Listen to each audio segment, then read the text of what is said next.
Hello hi friends, చాలా రోజుల తర్వాత నేను వీడియో చేస్తున్నానండి. ప్రతిరోజు పెట్టాలి అని అనుకుంటున్నాను, నాకు వీలు కాకపోవడం వలన నేను పెట్టలేకపోతున్నాను. అయితే ఈరోజు నేను ఎందుకు స్పందిస్తున్నానంటే 2 డేస్ బ్యాక్ అండి, నేను 2-3 డేస్ బ్యాక్ అంటే దగ్గర మనకి ఉగాది పండగ అయిపోయింది కదా. ఉగాది పండగ కొంచెం ముంగట నేను ఒక వీడియో చూసానండి మన యూట్యూబ్ ఛానల్లో.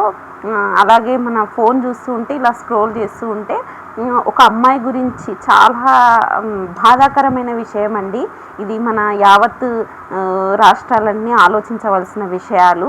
ఇంత ఘోరం గుడకంగా జరుగుతుందా, మన లోపల మానవత్వం లేకుండా పోతుందా అనేదానికి ఇది ఒక నిదర్శనం అండి. అది ఏంటంటే యూట్యూబర్ వైష్ణవి అని ఉంది కదండి, ఇది సోషల్ మీడియాలో ఇప్పటి వరకు హల్చల్ అవుతుంది. అయితే తను ఇంకా 2 డేస్ అయితే చనిపోతుంది అనే టైంలో నేను తన వీడియోస్ చూసానండి. చూసి ఇట్లా హరిబాబు మా చిన్నాన్నతో మాట్లాడాను అది ఇదని కొన్ని ఉన్నవి. అవి మీకు వీలైతే నేను పక్కన జరిగిన సంఘటన కొన్ని ఫొటోస్ అనేవి పెడతాను వీలు ఉంటే. అయితే అలా వచ్చినప్పుడు నేను చూద్దాం, తిన్న ఛానల్ని ఒకసారి చూద్దాము, ఈ అమ్మాయి చూస్తే చిన్న వయసు ఉన్నట్టుంది, చూద్దాం ఎంతవరకు అంటే జస్ట్ మనము యూట్యూబర్స్ ఎవరైనా కొంచెము కొన్ని విషయాలు తెలుసుకోవడం కోసం ఉడకంగా మనము స్క్రోల్ చేస్తూ ఉంటుంటాం కదా. నేను కూడా కొంచెం డిటెక్టివ్ లాగా ఆలోచిస్తానండి. కాబట్టి నేను చూద్దామనేసి ఇట్లా స్క్రోల్ చేసుకుంటూ చూసి తన ఏదైతే ఛానల్ ఉందో మెయిన్ ఛానల్ పేజీని ఓపెన్ చేశాను. ఓపెన్ చేసిన తర్వాత మొత్తం చూసానండి, మొత్తం వీడియోస్ జస్ట్ మన థంబ్నెయిల్స్ మొత్తం చూసిన తర్వాత నాకు అర్థమైంది ఏంటంటే తను ఎవరితో చెప్పుకోలేక వీడియోల ద్వారా తను రియల్గానే చెప్తుంది. కొందరు కామెంట్లు గుడకంగా పెట్టారు, మీరు ఫ్రాంక్ చేస్తున్నారా రియలా అని అలా పెట్టారు. అయితే నేను అది ఏం చూసానంటే లాస్ట్ బాగా ఫుల్ వీడియో చూసింది ఏంటంటే తను వేరే అమ్మాయితో ఎఫ్ఐఆర్ పెట్టుకున్నాడు అది ఇదని. అప్పుడు నాకు చాలా బాధ వేసింది, ఎందుకంటే నేను కూడా పల్లెటూరు నుంచి వచ్చిన అమ్మాయినే. పల్లెటూరులో ఎలాంటి పరిస్థితులు ఉంటాయి, ఎలా ప్రవర్తిస్తారు అనేది నాకు కంప్లీట్గా తెలుసండి. నాకు చాలా బాధ వేసింది. ఆ అబ్బాయిని ఫోటో జూమ్ చేసి చూపిస్తుంది, చూడండి అక్కడ కూర్చున్నాడు, ఏదైతే మెయిన్ ఉంటుందో మనకు ఊర్లో కొందరు ఏమంటారు బస్ స్టాండ్ అలా అంటారు కదా, అలా అక్కడ కూర్చున్నాడు చూపిస్తుంది. నాకు అనిపించింది ఇదేదో కొంచెం డెప్త్గా చూడవలసిన వీడియో, ఏంటో తెలుసుకుందామని చూసిన తర్వాత నాకు చాలా బాధ అనిపించింది. చిన్న అమ్మాయి, ఆ అబ్బాయి చూస్తే బాగానే వయసున్నాడు, ఇదేం పోయే కాలము, ప్రేమించి పెళ్లి చేసుకుని అన్నాడు, ఇష్టపడి తన గురించి మొత్తం తెలుసుకున్నానండి. అంటే ఆ వీడియోల ద్వారా వాళ్ళ గురించి మొత్తము ఇట్లా ప్రేమించి ఇట్లా ఇష్టపడి ఇట్లా చేసుకున్నాడు అది ఇదని. ఆ తర్వాత 2 డేస్ తర్వాత అసలు విచిత్రమైందంటే నేను చూసిన 2 డేస్ తర్వాత అమ్మాయి చనిపోయిందంటే అసలు నా కళ్ళల్లో నుంచి నీళ్ళు అంటారండి. ఇప్పటి వరకు వాళ్ళ అన్న వాళ్ళ వీడియోస్ కానీ అక్కడ కొందరు యూట్యూబర్స్ చూపించే వీడియోస్ కానీ అవన్నీ చూస్తూ ఉండుంటే అయితే నాకైతే కళ్ళ పోటు నీళ్ళు వెళ్ళిపోతున్నాయండి. తనకు తప్పకుండా జస్టిస్ జరగాలి. ఏదైతే తనని ఎలా ప్రాణం తీసిందో అలా ఈ వైష్ణవి ప్రాణం ఎలా పోయిందో సేమ్ అదే హరిబాబు ప్రాణం కూడా పోవాలి. మరి ఇంకొకటి ఏంటంటే అమ్మవాళ్ళు ఈ కాలంలో చాలా వరకు కొందరు బాగా యూట్యూబ్లో బాగా మంచిగా పేరున్న వాళ్ళు ఉడకంగా కొందరు వీడియోస్ పెడుతున్నాను, వాళ్ళే కూడా చూశాను. ఇట్లా చేసిందా అట్లా చేసిందా ఏది తెలిసి మాట్లాడకూడదండి, తెలియకుండా ఏది మాట్లాడకూడదు, తెలుసుకొని మాట్లాడాలి. ఇప్పుడు ఊళ్ళో ఎట్లా ఉంటుందని సిటీలో ఉన్న వాళ్ళకు ఊర్లో సంగతి తెలియదు, కనీసం ఊళ్ళో ఉన్న వాళ్ళు సిటీలోకి వెళ్ళైనా చూసి తెలుసుకుంటారు. కానీ ఊళ్ళో ఉన్న ఎట్లుంటాయంటే మనం ఒక ఆడపిల్ల బయటికి వెళ్ళిందంటే పలు రకాలుగా మాట్లాడతారు, పలు రకాలుగా ఆలోచిస్తారు. ఏంది ఆ అమ్మాయి ప్లస్ పాయింట్ ఏంటంటే వాళ్ళ అన్న వాళ్ళు ఉడకంగా యూట్యూబర్స్ అక్కడ కొంచెం అర్థం చేసుకునే వాళ్ళు ఉన్నారు కాబట్టి ఎవరు అమ్మాయిని ట్రోల్ చేయలేరు, అంటే ఇట్లా అట్లా అని ట్రోల్ చేయలేరు.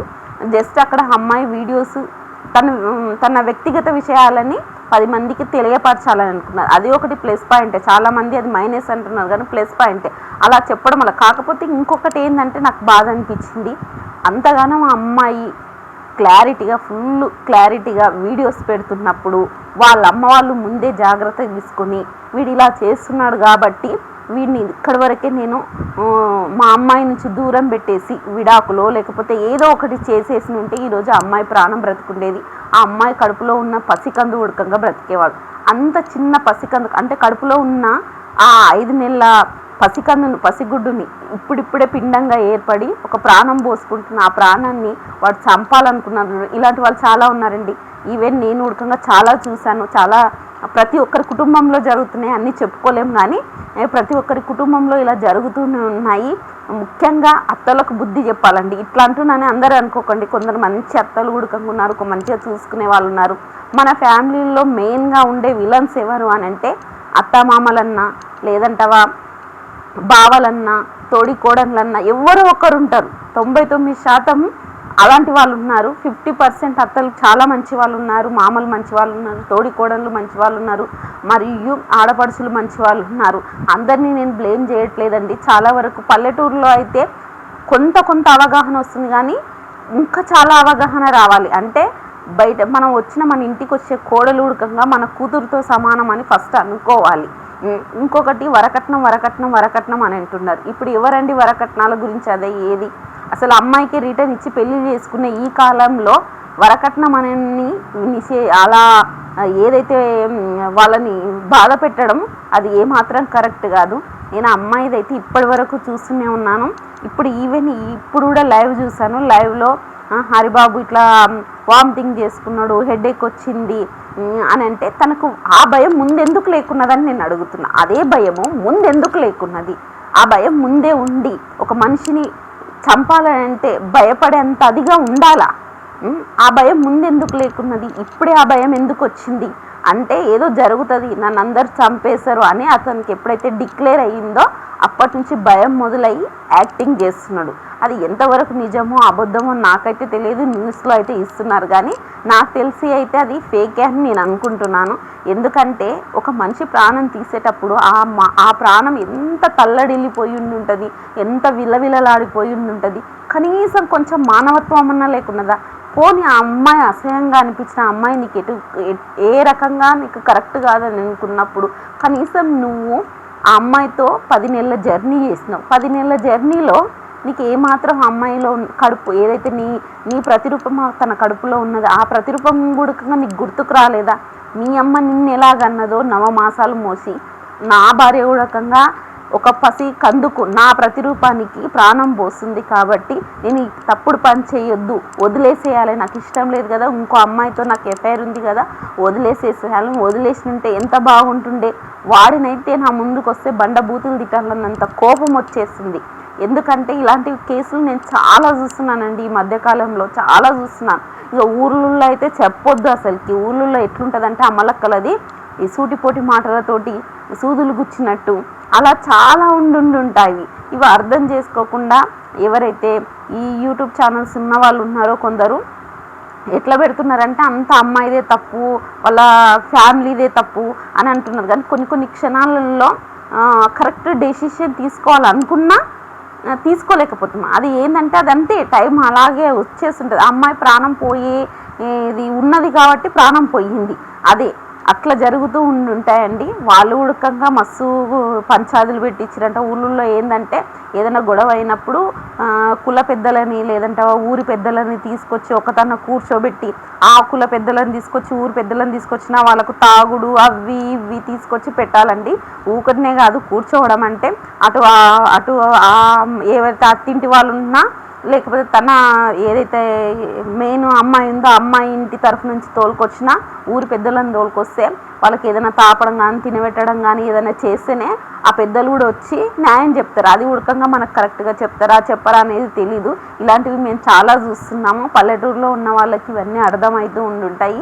సిటీలో ఉన్న వాళ్ళు ఏంటంటే ఏదైనా ఉండుంటే డైరెక్ట్ పోలీస్ స్టేషన్కి వెళ్తారు, అక్కడ ఏదో చెప్పుకుంటారు, అక్కడనే వాళ్ళ పరిష్కారాన్ని పరిష్కరించుకుంటారు. కానీ ఊర్లలో అట్లా కాదండి.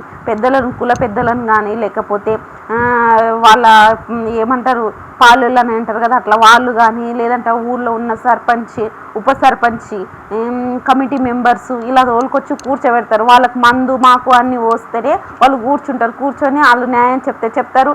మనది కరెక్ట్ ఇక్కడ న్యాయం ఉంటే న్యాయం ఎక్కడ ఎక్కువ మందు ఓపిస్తారో అక్కడ దిక్కే మూలుగుతూ ఉండుంటారు. ఇట్లాంటివి బొచ్చాడు చూస్తున్నామండి. అవన్నీ చూసి అనుభవంతో చెప్తున్నాము.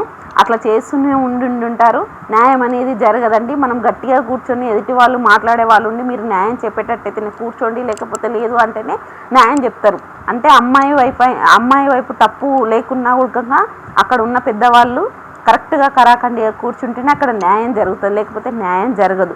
వాళ్ళు కూడా పాపము చాలా వరకు పెద్దలను కూర్చోబెట్టి మాట్లాడిన తర్వాత నేను ఉడకంగా, ఎందుకంటే అంతకు ముందుకు నేను వాళ్ళ పిన్ని సుమన్ అని ఉన్నాడు కదా ఆ అబ్బాయి ఛానల్ ఇంతకు ముందుకు నేను చాలాసార్లు చూశాను, వాళ్ళది కొన్ని కంటెంట్లు చూశాను, నాకు మంచిగా అనిపించింది. బట్ కాకపోతే మనం అన్నీ ఎప్పుడు చూసుకుంటూ ఉండంగా ఈ విషయంలో చాలా వైషు అమ్మకు న్యాయం జరగాలని కోరుకుంటున్నాను. వి వాంట్ జస్టిస్ జరగాలి, కంపల్సరీ వాడిని ఉరి తీసి వానికి కఠినమైన శిక్ష వేస్తేనే ఇంకొకరు చేయడానికి భయపడతారు. ఇంకొక మొగాడైనా సరే ఆడదైనా సరే తప్పు చేయాలంటే భయం అనేది కలగాలి. ఫస్ట్ ఆఫ్ ఆల్ భయం అనేది కలగాలి, వాళ్ళ లోపల వణుకు పుట్టాలి.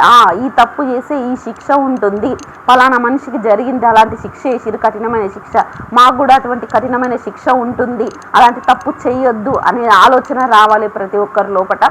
తనకి న్యాయం జరగాలని కోరుకుంటున్నానండి. ప్రతి ఒక్కరికి పేరుస్తున్నాను, తనకి న్యాయం అనేది జరగాలి. న్యాయం జరిగితేనే మనకు ఈ కేసు ఎంతవరకు అవుతుంది ఏంది అనేది చూడాలండి. న్యాయం జరగాలని కోరుకుంటున్నాను. ప్రతి ఒక్కరూ న్యాయం జరగాలని కోరుకోండి.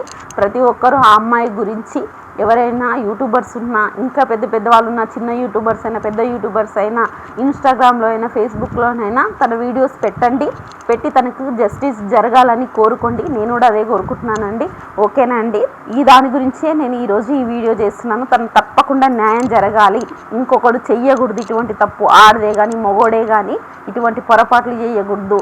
ఏదైనా చేస్తున్నాము అని అంటే ఒక ఆడదాన్ని మీద చెయ్యి వేసినామంటే ఆ మొగోనికి వణుకు పుట్టాలి. ఒకవేళ ఒక ఆడది ఒక మొగోన్ని అన్యాయంగా ఇరికిస్తుందని అంటే తనకు కూడా వణుకు పుట్టాలి. ప్రతిదీ ఇద్దరిని నేను ఈక్వల్ చేసి మాట్లాడుతున్నాను. ఆడవాళ్ళ తప్పు ఉంటే ఆడవాళ్ళకి శిక్ష ఉండాలి, మగవాడు తప్పు చేస్తే మగవానికి శిక్ష ఉండాలి. శిక్ష లేకుండా మాత్రం వదిలేయకూడదండి. ఇదొక్కటే నేను కోరుకుంటున్నాను. ఓకేనండి, బాయ్ అండి.